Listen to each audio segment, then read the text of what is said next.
An Australian man who claims he can cure a range of diseases, including AIDS, has been threatened with jail if he returns to Papua New Guinea. It's feared that more than 500,000 PNG nationals may be infected with HIV-AIDS in the next 15 years if nothing is done. And authorities are worried that false treatments will hinder their attempts to prevent it spreading. Papua New Guinea correspondent Steve Marshall reports. Lucy Ravu may not be a trained nurse, but people flock to her home in Port Moresby for this unusual therapy. She suspects her latest visitor is HIV positive, but believes she can heal them. I think it's a miracle, and it's better than medicine. As two small magnetic plates send electric pulses into his wrist, the patient drinks this special water, which Lucy Ravu claims has extraordinary powers.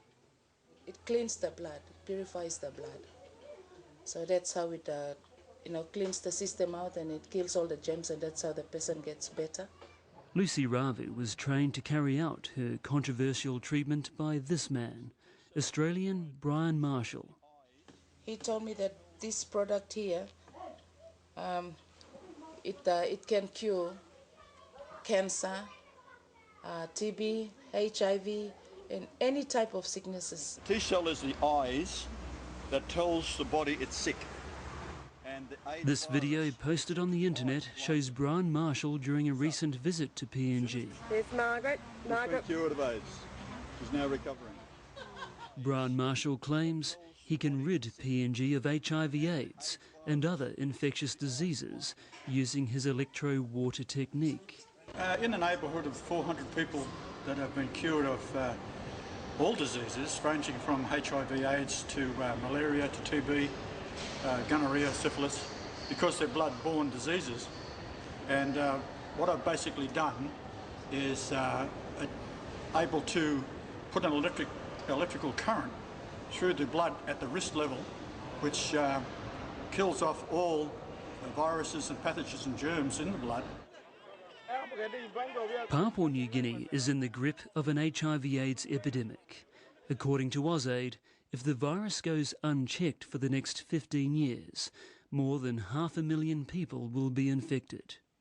The man in charge of the PNG government's response to the epidemic is outraged by Brian Marshall's claims he can cure HIV-AIDS.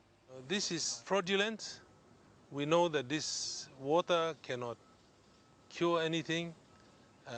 It is all just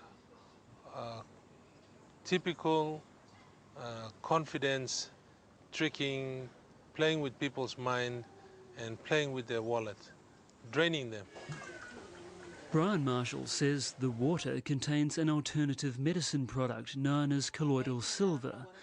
While it's illegal to make medical claims about its effectiveness in Australia, that's not the case in PNG.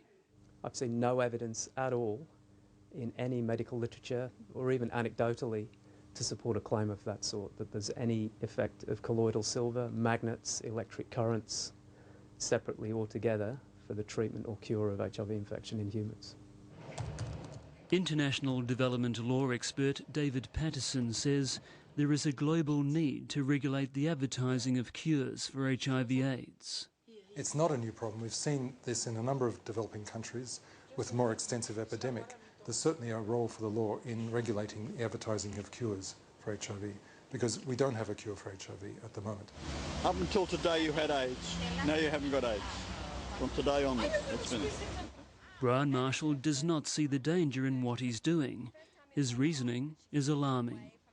There is a big backlash that we can come in and do it so cheaply and so conveniently and to the point of curing people, whereas I believe that there is a conspiracy to keep the AIDS virus to kill off people. What should be done immediately is to establish that this is a fraud case, and if he sets foot in PNG, he should be arrested and locked up. Steve Marshall reporting.